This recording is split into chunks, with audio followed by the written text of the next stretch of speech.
My name is Cherise Fanno Burdeen, and I am the CEO of the Pretrial Justice Institute, which is a nationally based nonprofit organization. We're almost 43 years old, located in the District of Columbia. Wow. Well, thank you for being here. You're welcome. I appreciate it. Thank you for coming to support the work here in Minneapolis and to help us figure out what we need to do regarding criminal justice reform and specifically cash bail. Yep. So I welcome you to our city. Well, thank you.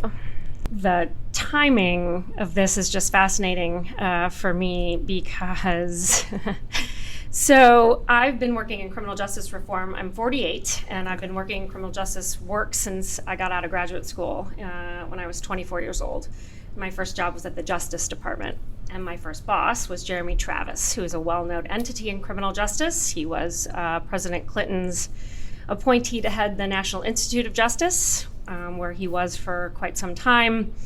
And in his tail end there, he and Attorney General Janet Reno sort of launched what is now a commonplace phrase of reentry. Over the course of my career, I have thought about criminal justice policy as something sort of ingrained in really focusing on violence, drugs, guns. You know, I grew up wanting to find as many serial killers as I could and just thinking that the world was this big, bad, dangerous place, and I was going to contribute in some way to making it safer for people. Mm-hmm.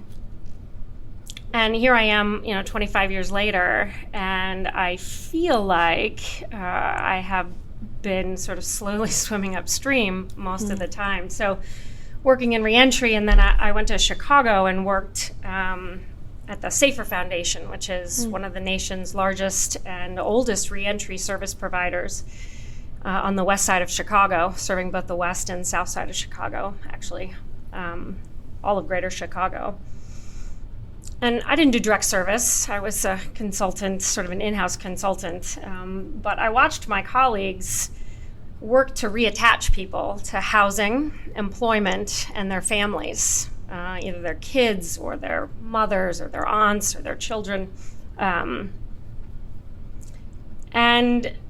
it seemed like a relatively difficult struggle, both in Chicago and then when I came back to DC. And when I had a chance to go to the Pretrial Justice Institute, I hadn't really thought about bail at all, but once I got there, I realized we were dislocating people from jobs and housing and family during this presumed innocent time, and often they would just sit there because they couldn't afford to post bond until they took a plea, which suddenly on the day of taking a plea, you become less scary than you did yesterday, and so today you can go home, even though yesterday we couldn't let you go home because you were too dangerous and we had to put a bond amount on you. And I noticed that the policy sort of felt like we had built up this sort of large mechanism to reattach people to things we were unattaching them to in the first place for very little reason. And then over the last couple of years, it has felt like I was already now getting to this part of the world too late, right? So whereas post-adjudication, I thought, I'll go before adjudication. I'm now before adjudication, and it still feels too late in the process. But the reason your guests or prior guests are of amusing interest to me is that last year, and your podcast listeners can't see me, but if they could, what they would see is a 40-year-old privileged white girl. I'm going to call myself a girl until I'm, 88. I'm so with you, sister. Too bad. Yeah, I'm with you. And last year, through a series of kind of, finally hitting my head on a wall hard enough, I couldn't figure out why being a good person wasn't enough. Feeling like I was being kicked out of a club I thought I belonged to, where people I admired and respected and really just felt like I was in lockstep with said you don't even know what you're talking about. And all of this was around the use of assessment tools in pretrial. And I finally had a colleague say that I had started an equity committee in our organization, and she said, "Oh, you actually think diversity is equity. And you've spent 20 years studying racial disparity, but you actually don't understand that you're white and what white means." Can you, because I'm sitting in front of you, I can feel you in this conversation, and I'm probably confronting my own things in this work that I'm happy to share, but that, can we just talk personally what that did? Like how, because part of what Dr. Robin DiAngelo says is that your intentions aren't enough. That's right. Right, and that we're essentially swimming in racist waters, and to think that we're not impacted by it really is naive at best, right? And I think that after we've matured in the work, we've been in it roughly the same amount of time, we start recognizing where we might be complicit, where we've lacked courage, and where we need to do more of our own work. And so, how were you able to hear that now and weren't able to hear that before? Like, why do you... Honestly, no one ever said it before. So, I don't suffer from fragility. Yeah. I ride a motorcycle. I have tattoos. I consider myself a badass. Yeah. And I actually said to a equity consultant that we used years ago for some strategic planning and other things, who does a lot of equity work, I was telling her this story, and she said, "Wow, that's really interesting. Why do you think you could hear that?" And I said, "I don't know. Why didn't you ever say anything?" She's a woman of color, and she said, I don't know. I said, because honestly, when Tennille said this to me, I was like, oh my God, I have no idea what you're talking about. Can you please say more? And I have been a OCD rabid consumer. I have read 15 books. I have taken notes. I have gone and repaired relationships. I have gone to my board and all of my staff and said, we're going through an equity transformation here. You get on the bus, you get off the bus. This is not optional. Mm-hmm. And if this organization and this board doesn't want to do it, then I get off the bus. Because once I saw this, there was no going back for me. Mm-hmm. So no one had ever said it before. I literally had no idea. Do you feel like they've said it before but not as explicit? Because I feel like as a woman of color, we're saying things all the time, but we're maybe, this is where courage comes in, right? Because you're tipping your toe and you're like, well, maybe there's another way to think about it. Or in my community, there's this coded way in which we're softly correcting or trying to add a perspective of community that we think might be missing. And so do you feel like you're hearing the subtleties around equity now that you've been open up from this very explicit conversation that you were able to have? Because they happen all the time. I would say that I had been very insulated. I think that the Justice Department, where I spent most of my career, was not heavily populated with people of color in senior level positions, and I was a senior level person's coffee girl, so I didn't spend a lot of time in line positions. Even in my field work, I was in an odd position in an organization where people my age that were doing direct service, I didn't fit sort of in with them because I was in a senior level position. Yeah. And so I think I have been I had not had the opportunity before. I think also it's my experience of white women of privilege is I think there's a lack of exposure. Yeah. And B, I think there's an assumption to the reverse that we are exposed and we are challenged, or we see it and we ignore it, or actually, I can't speak for. Have you restructured your life in any way to create more exposure? Like, what does that look like to restructure after this sort of aha moment in life at this age? Yeah. So professionally, I'm just one of those people that most of the people I spend my time with are colleagues.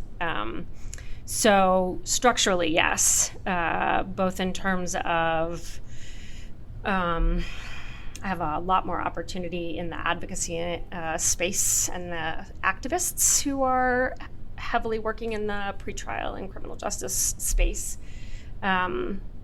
Those were the relationships over the last 2 years that I was hoping to get more connected to. And in those introductory dates, they were like, "Oh, you're not even in my club." And I'm like, "What are you talking about?" Yes, I am.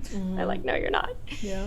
So those are the people that I've gone back to and said, "Oh my God, I had no idea what was even going on. I'm so sorry.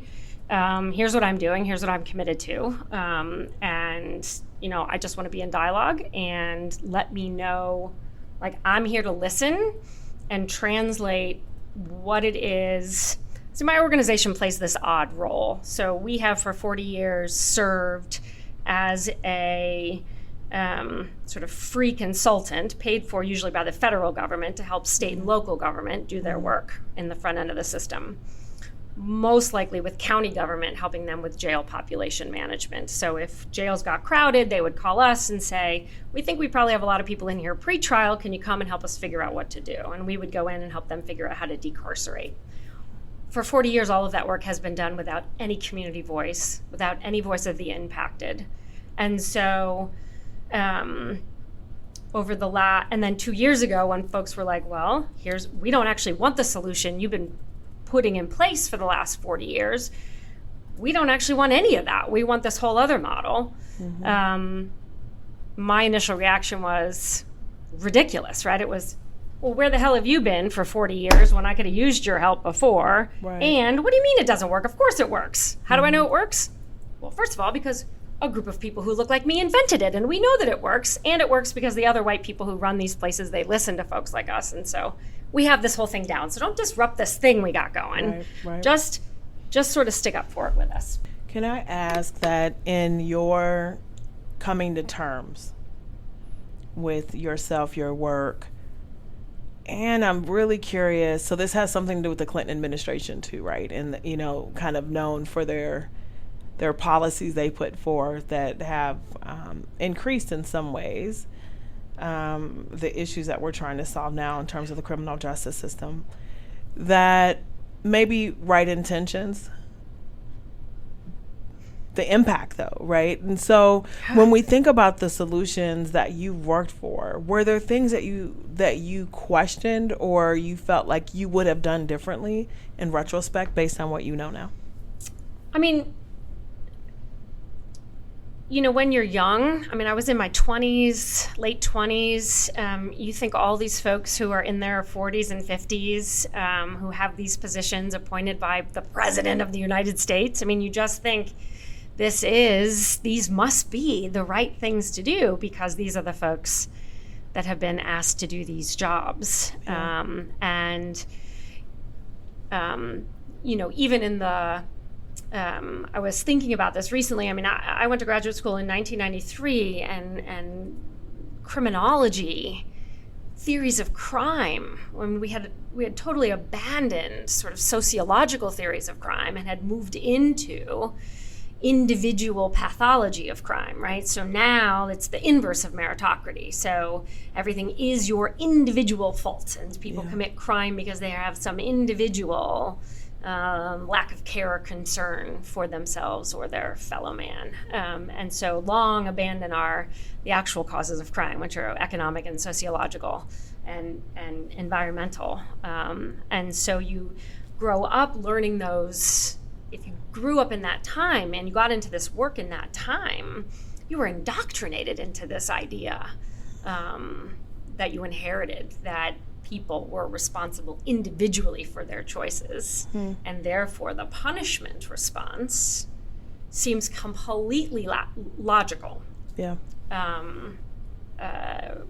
Rehabilitation doesn't actually seem to. You could see why it would be abandoned if you're making a logical choice to do something purposeful, then retribution becomes the thing. So in my own evolution around criminal justice reform, so number one, I think this goes along with even community policing. And, there's been long, stories shared out from communities of color around their treatment and systems, people going to jail that are innocent. Like, there's been a voice echoing around these issues for a long time that I think more broadly haven't been accepted, or somehow saying that their opinion must be skewed, or questioning how valid those experiences were. When I really got confronted with this was really around the Khalif Browder story, and this idea that this young man could go to jail for 3 years for this backpack, and recognition that a big piece of why he was sitting there is because of his lack of ability to pay his bail, and his family's ability to help him out. And I don't know if I made the connection to the importance of the pretrial period in relationship to criminal justice reform until about that moment. And of course, I heard about it because celebrities got involved. That's right. Right. Rosie O'Donnell. Right. And Jay-Z and everyone, like, they get involved. Yeah. They make it mainstream. You got Meek Mills out here, can't travel through the city for like popping a willy in the streets, and just what this is happening. And he has access, dollars, money, celebrity moving on this. And then, of course, the Exonerated Five, and When They See Us coming out on Netflix, just this constant kind of bombardment, 13, all these things that are really bringing this to the forefront right now. And, I'm in a place where I could make some difference and want to make a difference, and there's others that want to make a difference on this. Where do you think the biggest... Where would you suggest people plug in? Because the energy of understanding these stories, and then, like, what do you do? Yeah. So if this were a few years ago, I would have a different answer than I do today, which is great. Yeah. So, Minnesota's an interesting place. On one hand, you have a couple of counties where they have been sort of involved in, over the long haul, what's been known as pretrial services for a really long time. Ramsey, Hennepin, those Dakota, maybe. I'm sorry? Dakota, maybe? Yeah, I mean, more Hennepin and Ramsey, just in terms of the Pretrial Services Agency and their involvement with the National Association of Pretrial Services Agencies, and sort of the use of assessment tools.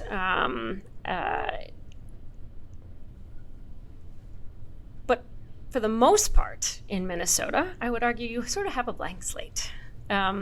So that's sort of good and bad, right? So in many ways you have, you're facing here what most states are facing, which is that your most populous counties have been trying to do or doing something for a long time. On the one hand, that's great. And on the other hand, that model that we've used for the last 20 or 30 years has become a very entrenched part of the system. And as one of my mentors used to say, the thing we reform today becomes a thing we have to, the solution that we use to reform today becomes a thing we have to reform later.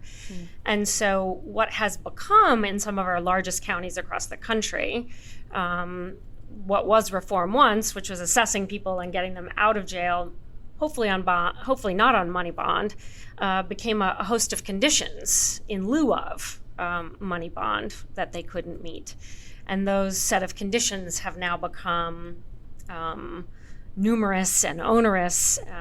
And so I think the time is ripe to come up with a new model. And what we've done at the Pretrial Justice Institute over the last 6 months in particular is refocus from the process, which we've been very process focused over the last 40 years. This is how you get to the end.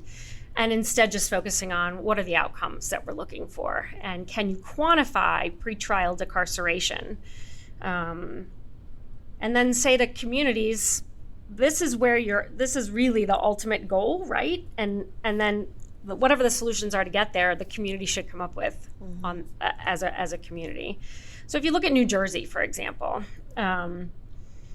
New Jersey instituted reform, a package of reforms. They weren't just focused on the bail decision.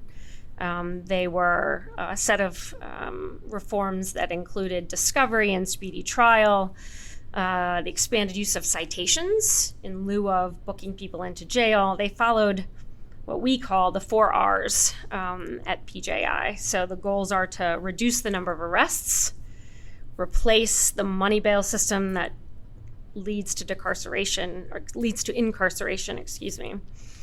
restrict detention down to a minute number of people, and raise equity.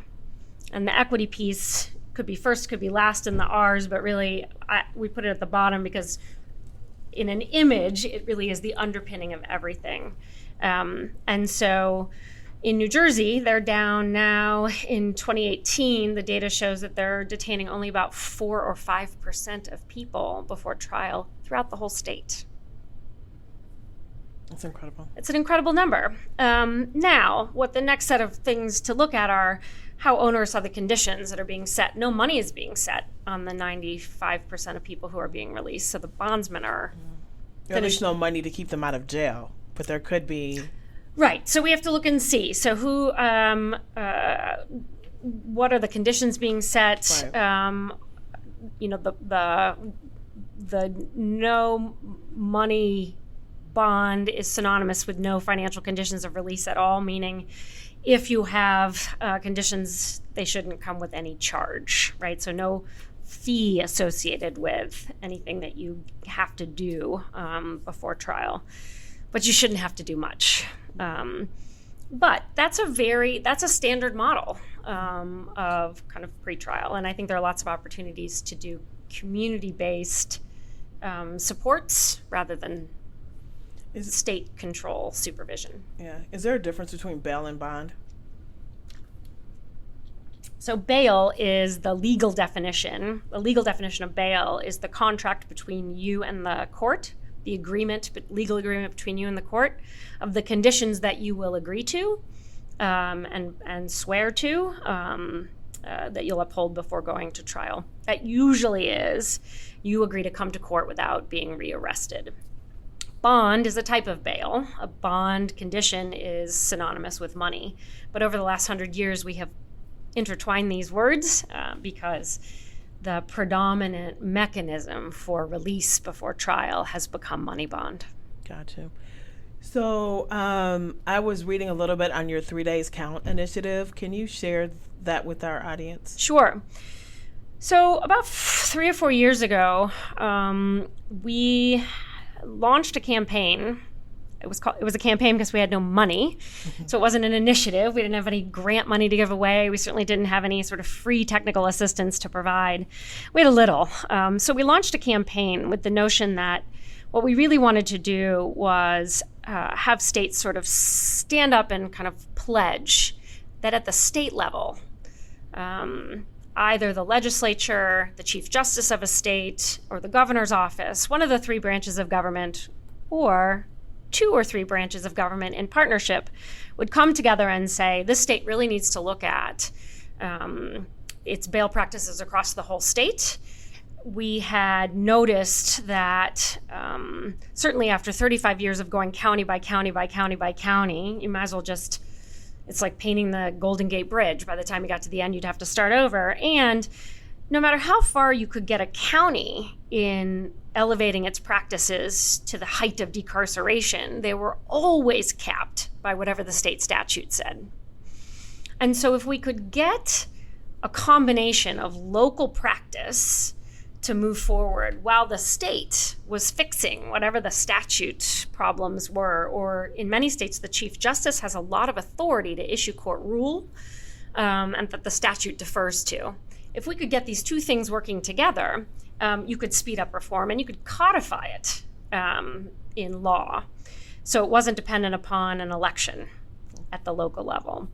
And so we named it 3 Days Count because as we were working on launching the campaign, a couple of things happened. One, At the time, a piece of research came out really quantifying what we had known anecdotally for years, which was that after only a couple of days in jail, about 3 days in jail, low-risk people, and we could talk about that because that's it's a bit of a misnomer. Almost everyone's quote-unquote low risk, but people who go into jail who are otherwise stable, meaning they're employed or are full-time caregivers, they have stable housing, they're with their family, they're with their children, they're in their communities.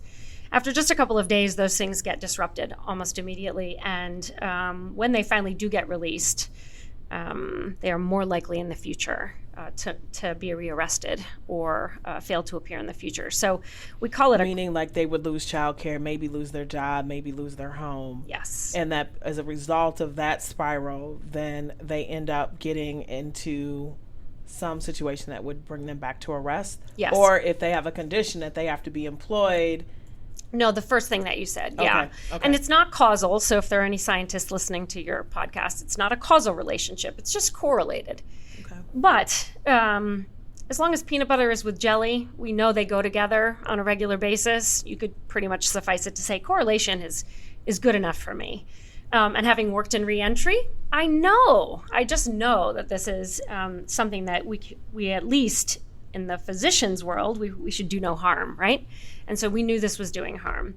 At the same time, in the same time frame, you have Sandra Bland get arrested and booked into a Texas jail. 3 days later, she's dead. Khalif Browder, there are numerically a bunch of threes associated with Khalif, right? $3,000 bond. He was in jail for 3 years on Rikers. So the fact that the three kept showing up, we decided to call this campaign 3 Days Count. And we got a number of states to say, this is something that we're really committed to doing. And so we're still doing it today. When we think about criminal justice reform, for many people, they're going to think we don't need dangerous offenders back in the street. So when we talk about pretrial justice, or we talk about mass incarceration, and you thinking that this is one of the best levers to address that, who are we talking about? What offenses are we speaking of? Yeah, sure. This is my favorite thing to talk about when I go before audiences, because most people have a very distorted picture of who we arrest in the United States. So at the most recent estimates, about 80% of arrests, we're at about 11 million a year in the US, and about 80% of them are for misdemeanor charges. So the vast majority of people that we arrest and book into jails in this country are for misdemeanor charges. Of the 11 million people we arrest per year, only about 6% of those people will ever be sentenced to state prison. So 94% of people will have their cases handled in your local county jail. They will either spend the entirety of their case before trial incarcerated, and then upon taking a plea or having their charges dismissed, or taking their case to trial and having the court adjudicate, they will get credit for time served, or they will be sentenced to probation. Sometimes they will get sentenced to an incarcerative sentence in the jail, but more likely than not, they will have already served the amount of time. And in fact, in a couple of cases, some investigative journalists have done some work to show that in some cities, in some county jails, people have served more time pre-trial than legally would have been permitted to have been sentenced to upon conviction. Years and years longer than the case would have been legally allowed to have been sentenced to incarceration. So 94% of cases are being handled in your local county. And most people are going to get probation. And so mass incarceration, when we think about it, I'm all for reentry, state prison, helping folks get job training, all that stuff, fabulous. We should do that. And jails are where the juice is, and pretrial detention, pretrial incarceration is the thing that is vastly experienced by people who are arrested. And so when you say what charges, there isn't a jurisdiction I go into where people don't right off the bat want to say, well, Cherise, I'll talk to you about this, but not for this charge, that charge, or this charge. Are you saying that you want child molesters walking around on the street, rapists, murderers? And I say, what percent of the arrests in this county are for rape, are for murder, are for child molestation? Let's say 10%. Great. How about if we just talk about the other 90% for today? I'll come back and talk to the 10% of you later. You have to get at those, but even if you just start talking about the lower level charges. But the one thing I want to circle back to is about Kalief Browder. Yeah. So the other thing is that this notion of what constitutes a violent crime in the U.S. Has also been incredibly distorted. So when I was growing up, my mother used to say, oh, don't make a federal case out of that, right? When I was making a big deal out of something. Which makes sense on why you ended up in the...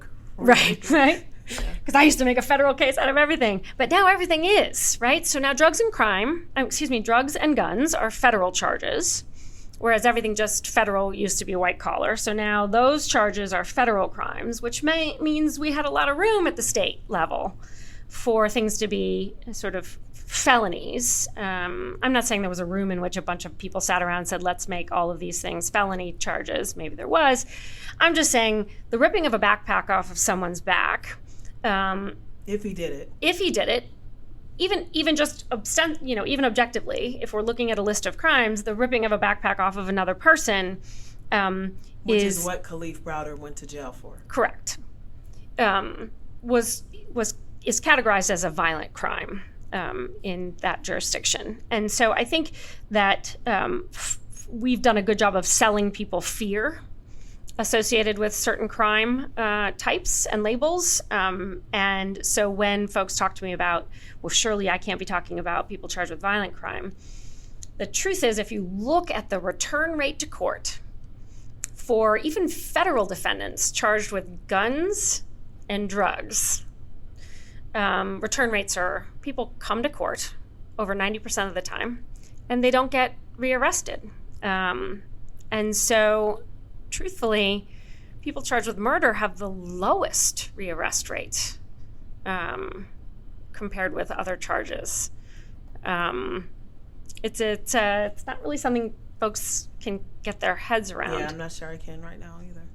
Part of where I think I'm trying to go in my head and I can't figure out the question for it is that when you talk about the cases that move to the federal level and then kind of the impact on the state, and when I think about both the Ferguson and how they were using fines and fees and those citations to fund the state, and I think about keeping prisons full and the industry around it, I mean, I guess I'm just like, what is the incentive to keeping people in jail? Like, what is the challenge with the reform, right? Like, it feels like if you know, two different buckets. They are like, I can't.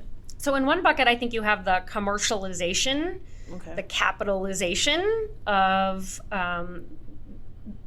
criminal justice. So that's private prisons, that's the phone systems, that's the commissary, that is correctional health care, that's prison industry. That's a whole ball of wax over here. The Ferguson issue is actually the fines and fees, is because criminal justice, the buildup of our system has bankrupted state budgets and county budgets and city budgets. And so municipal courts, which is really what the Ferguson issue is about the city court funding itself by fines and fees. And so, and it's just ironic. It just seems odd to me because you're talking about people who don't have money anyway. And so recently San Francisco published a report. The Office of the Treasurer and Tax Collector in San Francisco is an independently elected office.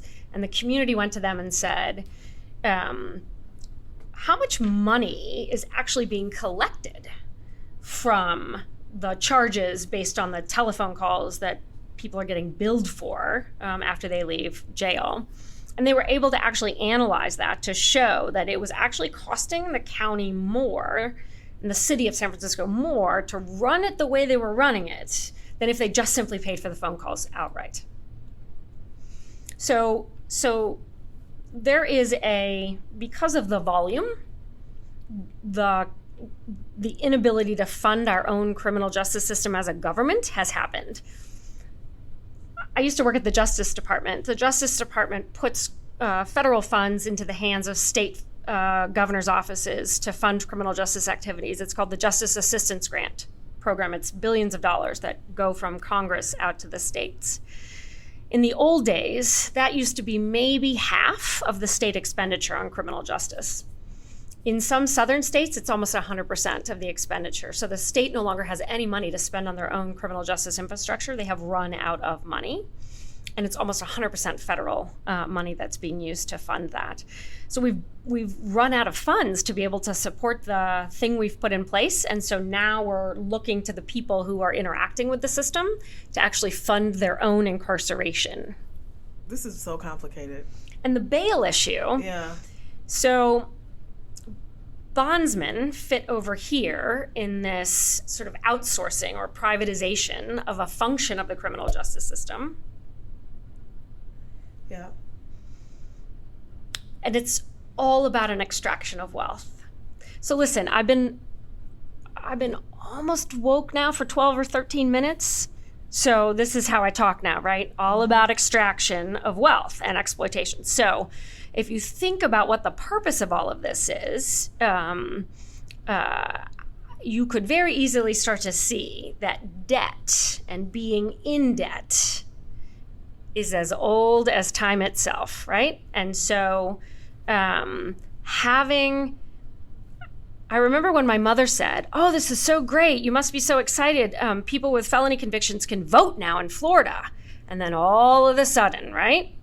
Now you can't vote unless you've satisfied your debt of restitution. And my mother said, "Why would they do that?"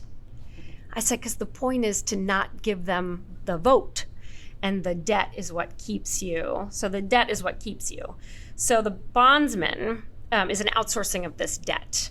And so you can have your case dropped and still be on a loan note to the bondsman. You can make all your court appearances, but that non-refundable fee that you owe the bondsman, if it's $10,000 on a $100,000 bond, you'll pay that. You'll pay that note for years and years and years to come. So there's an extraction of wealth that happens in all of the system that costs money. And then you have all of that. And then you have places where jails are actually giving people a bill when they leave for the stay. Or you get a bill for the car ride for your book, like you got arrested on 12th and you get booked on 9th Street and you get a bill for the ride from 12th to 9th in the cop car. Because we can't afford it anymore. So we've talked a little bit on the economic impact or benefit to cities and states, but do you do any work on what is the economic impact on community?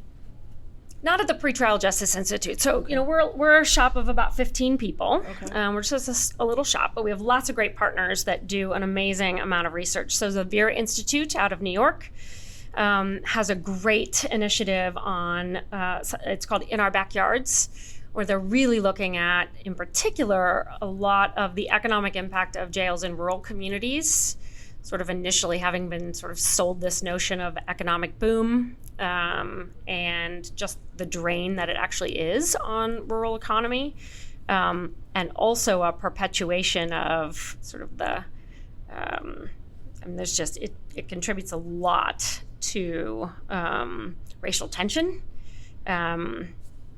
So anyway, Vera, great research reports on lots of economic impact of the criminal justice system. And as we wrap, is there anything else that you would want to share with audience, either about the Pretrial Justice Institute that you haven't said, about any work that you want people to get interested in, or any insights on what conversation should we be having around criminal justice? Just any framing Sure. of all or Thanks. none. We've got maybe a few minutes left. So just one is that, we have a website, pretrial.org, where folks can go, in particular, to find out how to get involved locally, and also just some very easy to understand briefing papers on what this all is and how it all works. Secondly, if you're somebody who wants to dive in deeper, we have a University of Pretrial, which is a free online community. You can get engaged in conversation, and we have some free courses and stuff like that. So that's a great resource for people. I think that what I would suggest here is that there's a real opportunity to be thinking about a different community-based model of reform. And in many places that looks like not just sort of decarceration, but also going really after some of the serious issues you mentioned before, guns, violence, through a restorative justice model. And I also believe that there are lots of communities that are really ready to take on an equity conversation. I've been to plenty of almost all white, like 95% white communities where the jail is 50% African American, and they are it astounds them why they have such disparity, because they feel like such good people. And in my sense is that continuing to focus on trying to reduce disparity in the jail rather than focus on raising equity in the community, and looking at the structural relationships between the justice system, the health system, the education system, all of those systems. I think Ramsey County actually is doing some of that work in the juvenile justice system. So I think there are lots of really good and interesting models out there. And then just one last thing about, the money bond system was originally designed to help people get out of jail. And it has become the thing that is keeping people in jail. And so you can be agnostic about money bond, but you can't be agnostic about the unconstitutionality of being deprived your liberty while in a presumed innocent status. And almost everyone will come to court. Almost no one will get rearrested before trial. It happens in all sorts of jurisdictions across the country. And there's plenty of research to back that up. So happy to help. Yeah, my final question maybe brings it a full circle in terms of us being able to bridge the difference, the racial difference that we're experiencing in almost every single system that we have. And I think one important conversation that we have is like, how do we continue to evolve our own selves in the spaces and the places that we can influence around this? And so just for our listeners, you've mentioned a couple of books. Do you have other practices or things that you've taken on to help yourself continue your journey of just understanding better the racial complexity around these issues and what it means to be white and privileged in this work? Yeah, great question. So on July 11th, which is the first day of our conference, we are releasing a paper that describes for our community why we feel that there is no way to accomplish pretrial justice without taking on an equity transformation of our organization, both internally and an equity transformation of our external work. And that includes, so we're retaining, a consultant to come in, look at all of our internal practices, things like taking education requirements off our job descriptions, looking at one of the practices we did that really shook me to my core was getting my hands on a list of white dominant culture just descriptions, things that I was taught growing up were just like the way to be. They were all these type A characteristics, right? And is that the culture of oppression? Yes. Yeah, I know that. And just noticing how our staff meetings, like our culture of our organization, like so much of this was like high pressure and high performance orientedness, and really just sort of skipped right over the spending too much time on the how you doing and the relationships. So different practices like that, as well as we are starting affinity groups, and in the paper that'll come out on the 11th will be a list of the books that I found particularly helpful in my journey so far. And I have an equity therapist, which I didn't know existed, but it's a psychologist who has an actual specialty in equity transformation, in particular making white women into racial allies. I sought her out because I ain't playing. Yeah. Good work. Thanks. The Minneapolis Foundation is working hard to both raise up issues around equity, to put out on the table the challenges that we're all individually facing around either cross-cultural conversations or the conversations that are happening around our tables with every solution, where we sit and then we break into our own groups and like, they didn't hear us, they didn't understand, or why do they always come to the table like this, and why, we're not really having kind of the depth and getting to the grit of things. And so we really want to dive in there. I appreciate you being here. So thank you very much. You're welcome. Thanks for having me. Absolutely. Please check out the Minneapolis Foundation website to find more episodes of this podcast, information on upcoming events, and for my book recommendations. Thank you to Weber Shandwick for their partnership and support in making this podcast come alive.